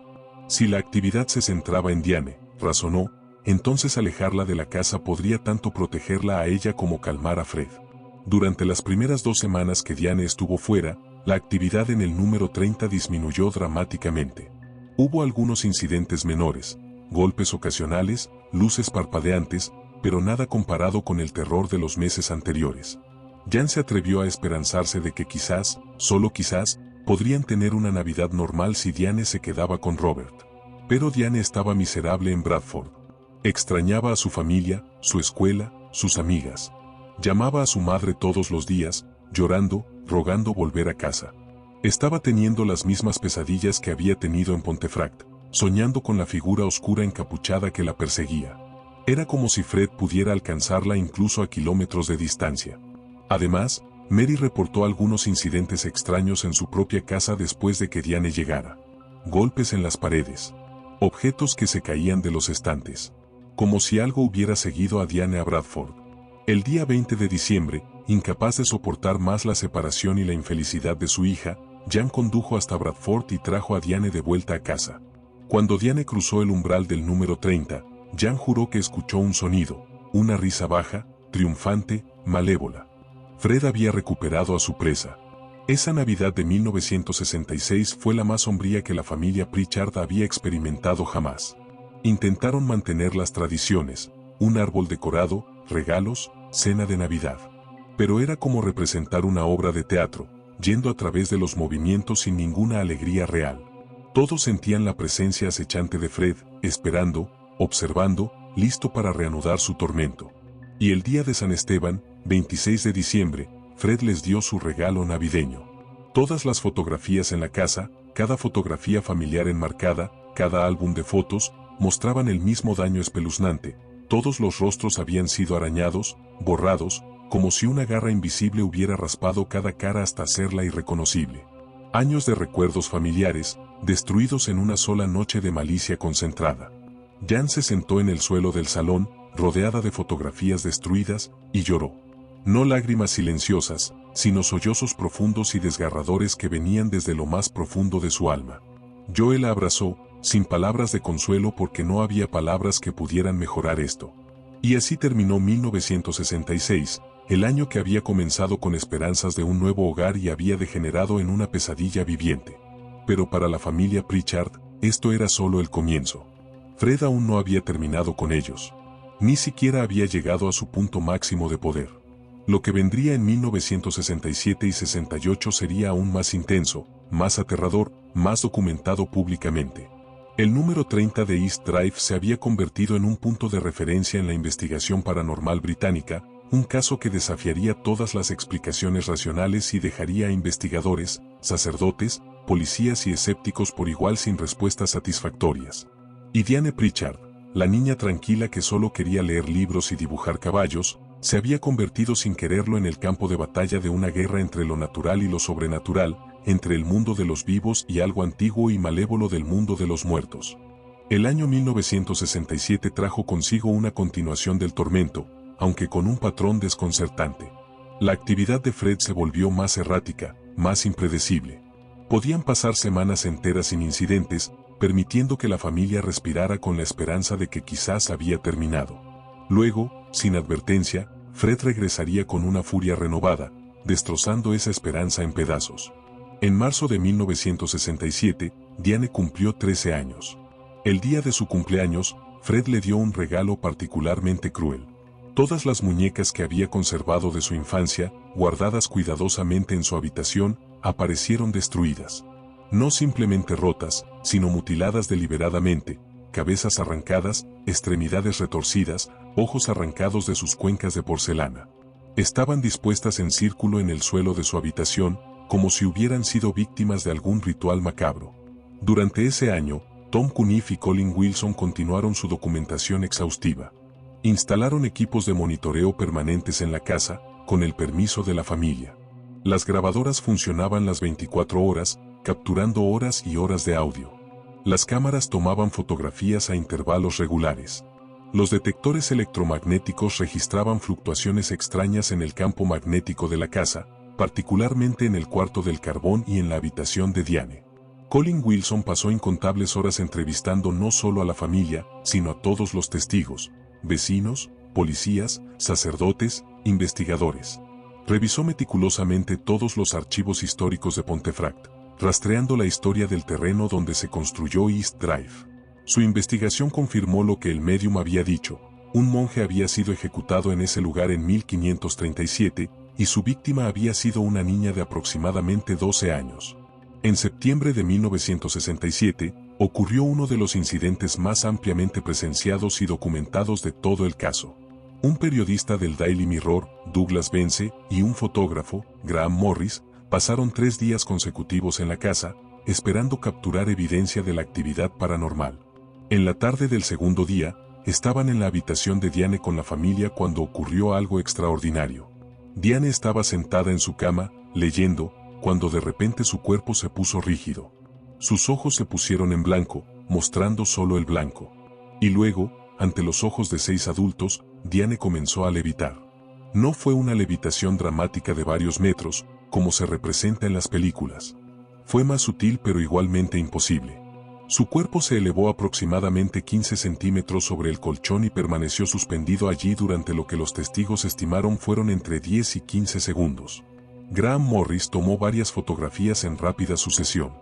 Jan gritó y corrió a agarrar a su hija, y en el momento en que sus manos tocaron a Diane, la niña cayó de nuevo sobre la cama, parpadeando confundida, sin recordar nada de lo que había sucedido. Las fotografías tomadas por Morris se publicaron en el Daily Mirror y causaron sensación nacional. Escépticos argumentaban que eran falsificaciones o trucos fotográficos, pero Morris, un fotógrafo profesional con décadas de experiencia, juró que las imágenes eran auténticas y sin manipular. Las fotografías se sometieron a análisis por expertos, quienes no encontraron evidencia de alteración. Ese incidente llevó el caso de Pontefract a la atención nacional e incluso internacional. La BBC envió un equipo para hacer un documental. Investigadores paranormales de toda Europa solicitaron permiso para estudiar la casa. La familia Pritchard, que solo había querido una vida tranquila en su modesta casa de Yorkshire, se encontró en el centro de un fenómeno mediático. Pero el escrutinio público tenía un precio. Diane se convirtió en objeto de burlas en la escuela. Los niños la llamaban la chica fantasma y hacían ruidos de "wu" cuando pasaba por los pasillos. Los maestros no sabían cómo manejar la situación. Algunos eran comprensivos, otros claramente pensaban que todo era un engaño elaborado. Diane se volvió cada vez más retraída, apenas hablando, pasando la mayor parte del tiempo en su habitación o en la biblioteca. Philip, ahora de 17 años, había comenzado a tener problemas de conducta. Bebía con amigos, faltaba a clases, se metía en peleas. Años después, en entrevistas, admitiría que estaba actuando porque no sabía cómo procesar el trauma de vivir con Fred. No podía hablar de ello con sus amigos porque nadie lo entendería. No podía escapar de ello porque era su hogar. Así que se revelaba de las únicas formas que sabía. Joe había comenzado a tener problemas de salud.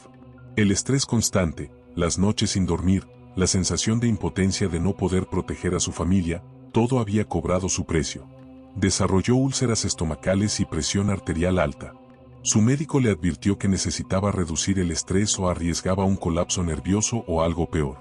Jan era quien mantenía a la familia unida, pero ella también se estaba desmoronando. Tomaba cada vez más Valium solo para pasar el día. Había adelgazado dramáticamente, con el rostro demacrado y los ojos siempre enrojecidos de llorar. Su fe católica, que una vez había sido su roca, estaba siendo duramente probada. ¿Por qué Dios permitiría que esto le sucediera a su familia? ¿Qué habían hecho para merecer este tormento? Y luego, tan misteriosamente como había comenzado, la actividad simplemente se detuvo. En febrero de 1968, después de 18 meses de fenómenos casi constantes, Fred se volvió silencioso. No hubo golpes. No hubo objetos moviéndose. No hubo apariciones del monje negro. La casa número 30 de East Drive se volvió normal. Al principio, la familia no se atrevía a creerlo. Esperaban cada día que Fred regresara. Pero pasaron las semanas, luego los meses, y no pasó nada. La casa era solo una casa. Diane dormía sin pesadillas.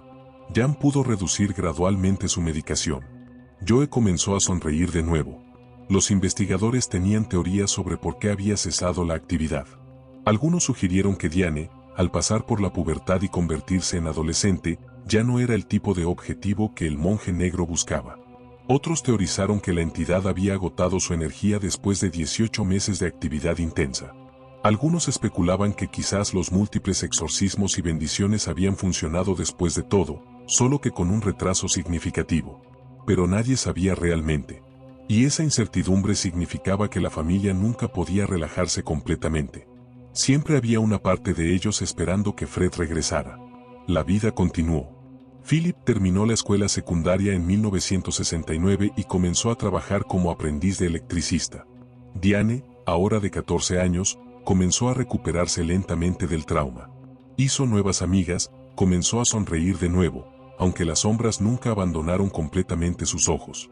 Joe y Jan intentaron volver a la normalidad. Repararon los daños en la casa, las paredes arañadas, las fotografías destruidas, los muebles rotos. Volvieron a decorar, intentando cubrir los recuerdos físicos de esos 18 meses de horror. Pero ninguna cantidad de pintura nueva podía borrar lo que habían experimentado.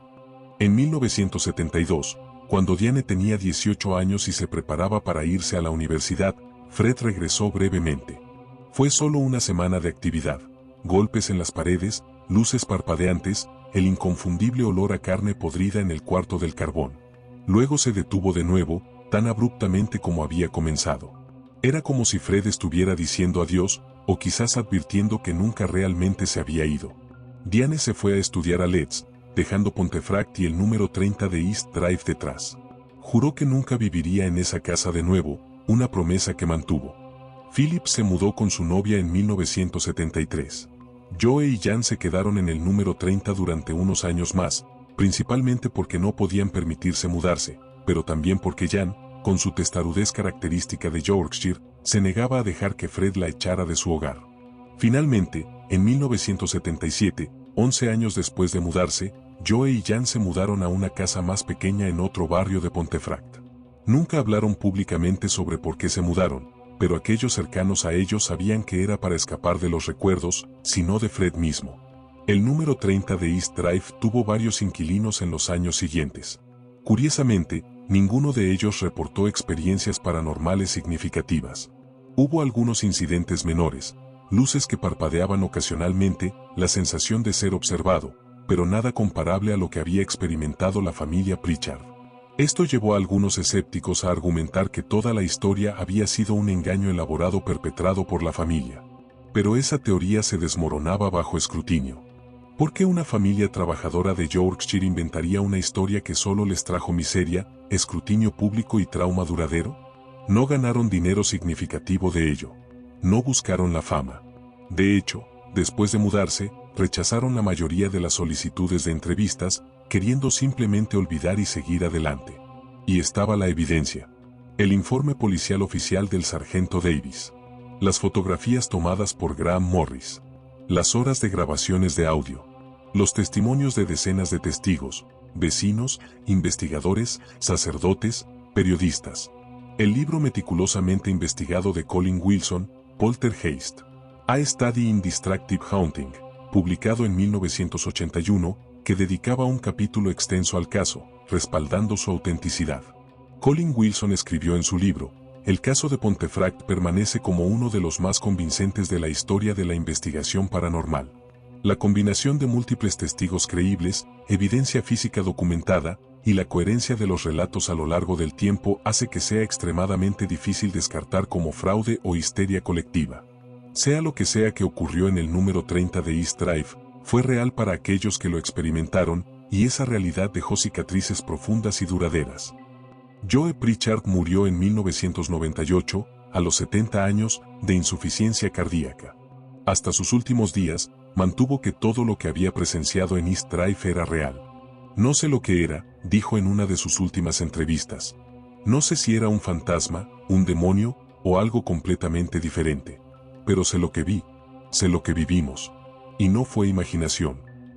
Jan vivió hasta 2011, llegando a los 83 años.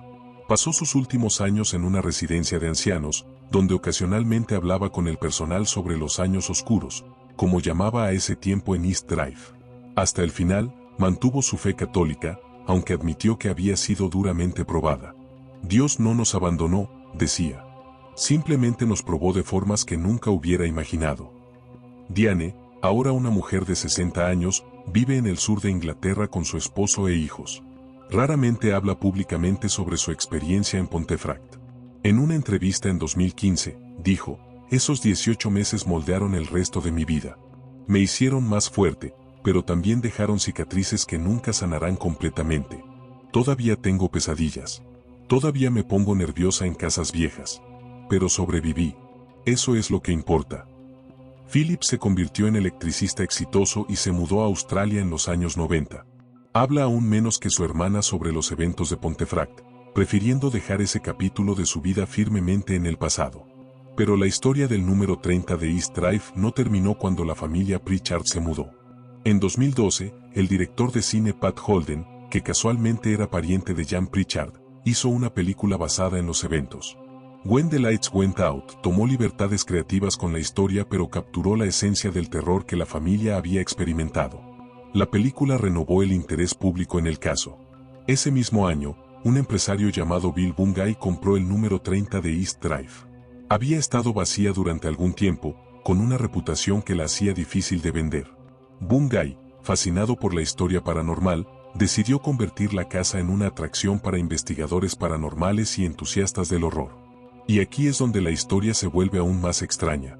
Después de décadas de silencio, después de que múltiples inquilinos no reportaran nada inusual, la actividad paranormal en el número 30 aparentemente comenzó de nuevo. Visitantes de la casa comenzaron a reportar experiencias, cambios drásticos de temperatura, particularmente en el cuarto del carbón, la sensación de ser tocado por manos invisibles, sombras oscuras moviéndose en la visión periférica, objetos que se caían de estantes, y, en algunos casos, apariciones de una figura alta y oscura vestida con lo que parecía ser un hábito monástico. Equipos de investigación paranormal de todo el mundo han visitado el número 30, incluyendo el programa de televisión Most Haunted, que filmó un especial en vivo en Halloween de 2015. Durante esa transmisión, múltiples miembros del equipo reportaron experiencias inquietantes, aunque los escépticos argumentan que el formato de entretenimiento del programa lo hace poco confiable como evidencia. Hoy, en 2025, el número 30 de East Drive sigue en pie en la esquina de Chequerfield Estate en Pontefract. Desde el exterior, es indistinguible de las casas vecinas, una modesta vivienda adosada de ladrillo rojo, construida en los años 50, con un pequeño jardín delantero y trasero. Si pasas conduciendo por ella, no tendrías idea de la historia oscura que contiene. Pero aquellos que conocen la historia, aquellos que han investigado el caso, aquellos que han pasado la noche dentro de esas paredes, tienen una historia diferente que contar. Hablan de una presencia palpable, particularmente en el cuarto del carbón. Hablan de una sensación de ser observado, de una malevolencia antigua que todavía se aferra a la propiedad. La pregunta que permanece sin respuesta, la pregunta que ha obsesionado a investigadores durante casi 60 años, es simple: ¿qué fue realmente Fred?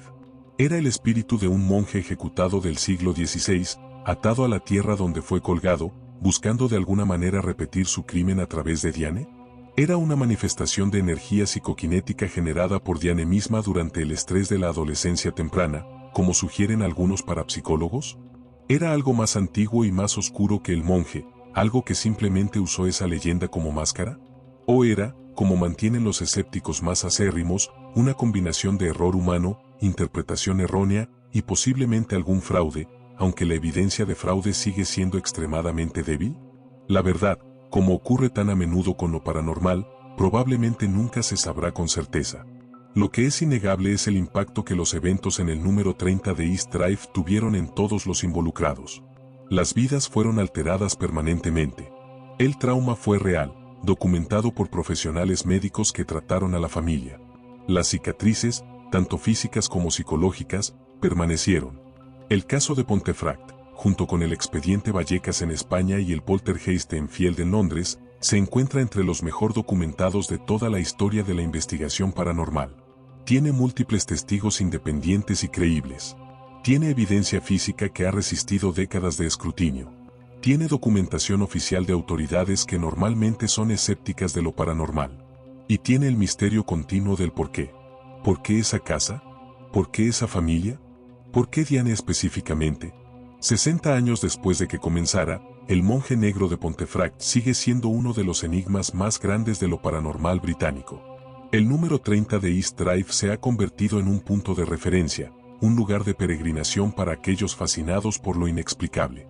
Y en las noches tranquilas en Chequerfield Estate, si escuchas con atención, algunos dicen que aún puedes oír golpes rítmicos viniendo de las paredes de esa casa en la esquina. Toc toc toc. Toc toc toc. Como si algo, o alguien, aún estuviera allí, esperando pacientemente en la oscuridad, recordando una niña de 12 años con coletas y ojos marrones asustados. Fred nunca se fue realmente del número 30 de East Drive. Y quizás nunca lo hará.